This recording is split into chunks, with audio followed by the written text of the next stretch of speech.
spring break continues. We are finally in the single digits. There are just 9 days left, and speaking of spring, the temperatures today are going to be like spring. They should hold in the low 70s. Did you know that today is the birthday of the shoelace? That's right. The shoelace was invented on this day in 1790, making it 217 years old. It looks so young for this age. Please stand for the Pledge of Allegiance.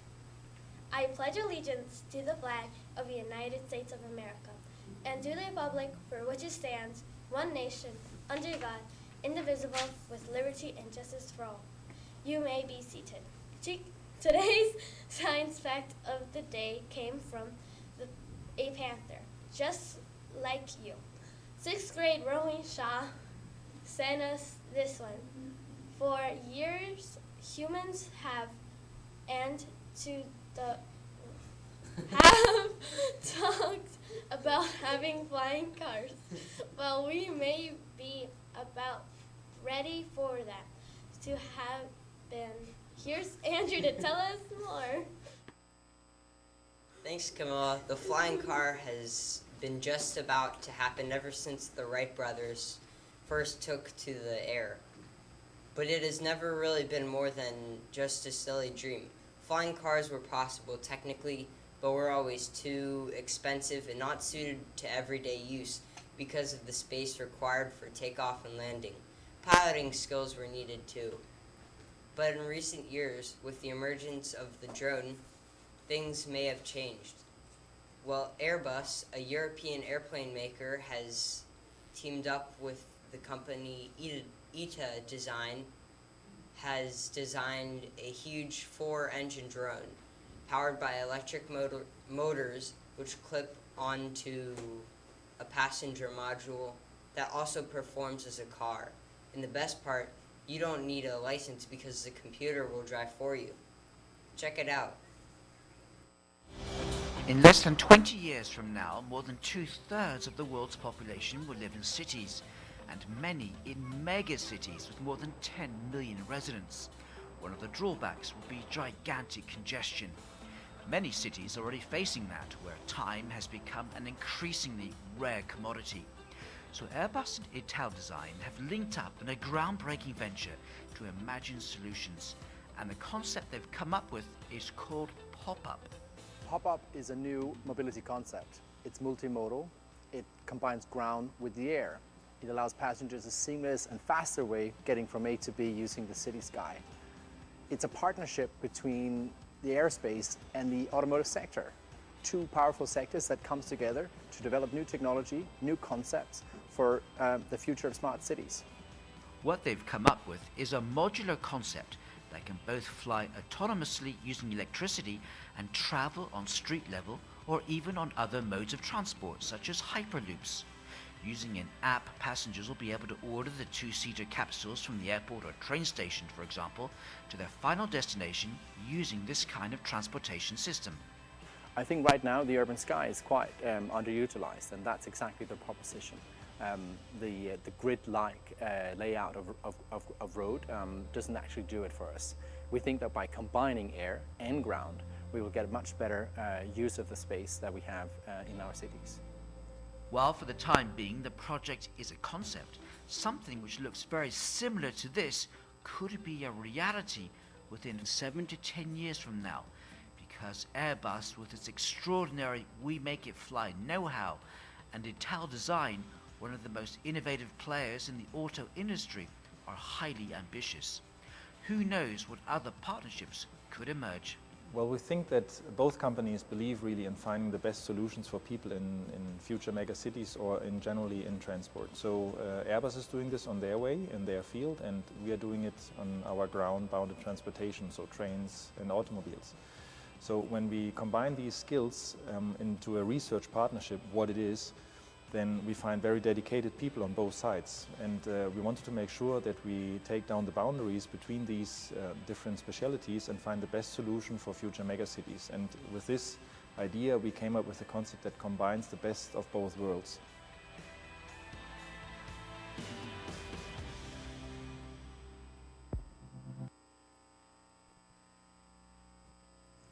Thanks, Andrew. It's time for school news. The school store has awesome new items in stock. Parkland lanyards. You can use them to keep your keys and your student ID on you. The cost is just $2. Sixth graders. The due date is approaching. April 5th will be here before you know it. Bring your outdoor ed permission slips as soon as possible. Don't forget to be responsible when recycling, Panthers. Staff members, if you see students recycling correctly, please reward them with Panther Paws. Panthers, the PTSA can get you a great deal on tickets to Hershey Park this summer. If you buy them through the PTSA, you can save between $15 and $20. You can find more details on the PTSA website, www.parklandmagnetptsa.org. Now it's time for us to take a commercial break.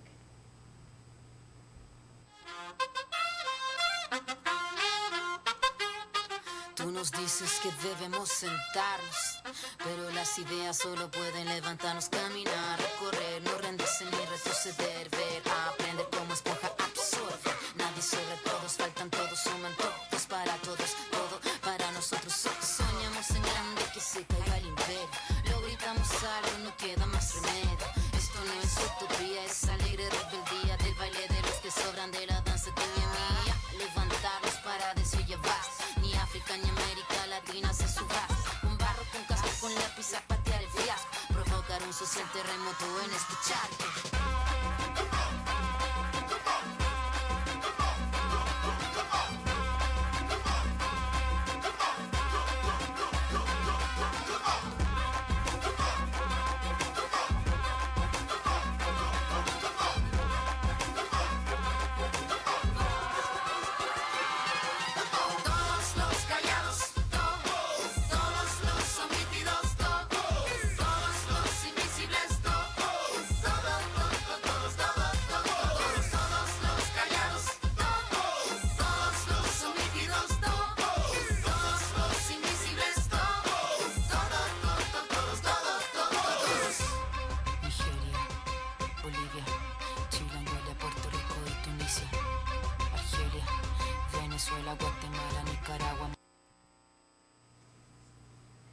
Don't forget to order your yearbook before they run out. See Ms. Coppola with any questions. Finally, here's club news for today. Tech Crew will be working with the lighting people this afternoon. Meet Mr. Brigman on the stage at 3. Tomorrow, Robotics Club, Environmental Club, Tech Crew, and Beauty and the Beast rehearsals will meet. On Wednesday, Girl Tech, Jazz Band, Civil Air Patrol, Tech Crew, and Beauty and the Beast rehearsals will be meeting. On Thursday, Tech Crew and Beauty and the Beast rehearsals will meet. Remember, the list is not final. If you are unsure if you are meeting, check with your sponsors. Now it's Morphin time with Andrew. Thanks, Julia. This past weekend, the movie Power Rangers was released, and it did pretty well at the box office. It grossed around $40 million. Power Rangers is a franchise that is 24 years old, and this year it premiered way back.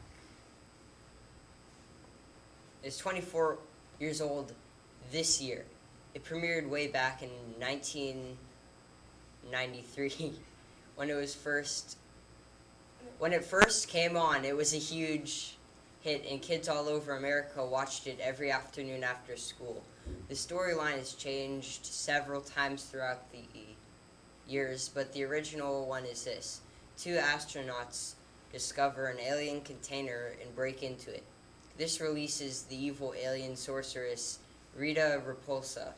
She and her army of evil space aliens set their sights on conquering the nearest planet, Earth.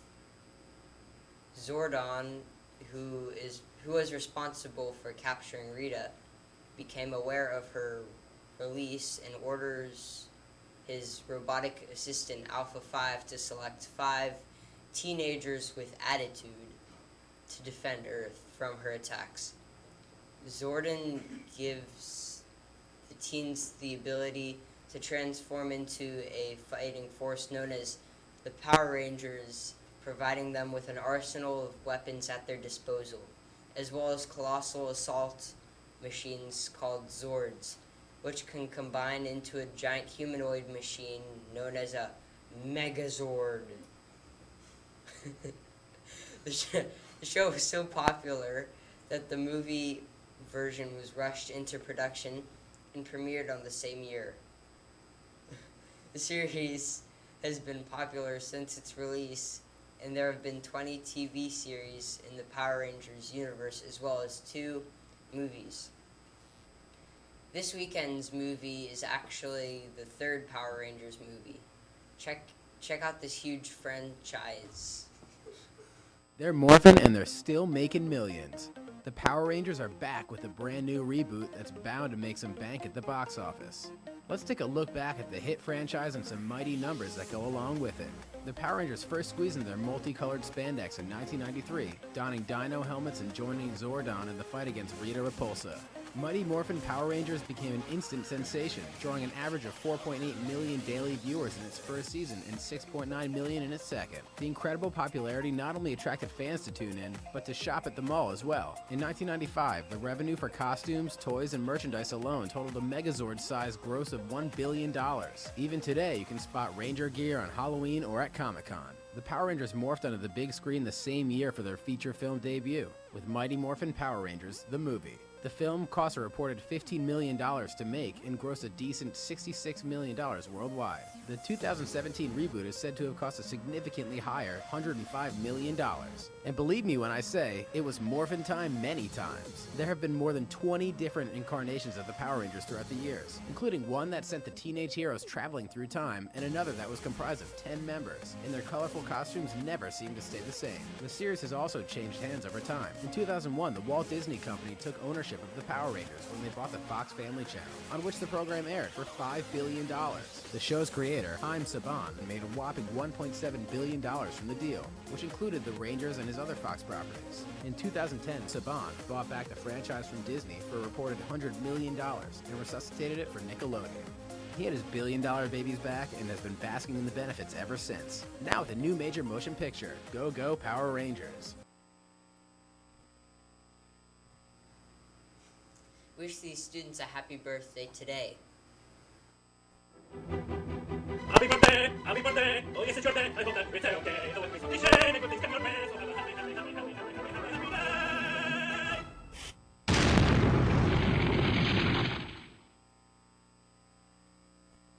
Okie dokie. Okie dokie, Panthers. We're done for the day, but don't worry. We'll be back tomorrow. Before we leave, we want you to remember these simple words from Abraham Lincoln. Whatever you are, be a good one.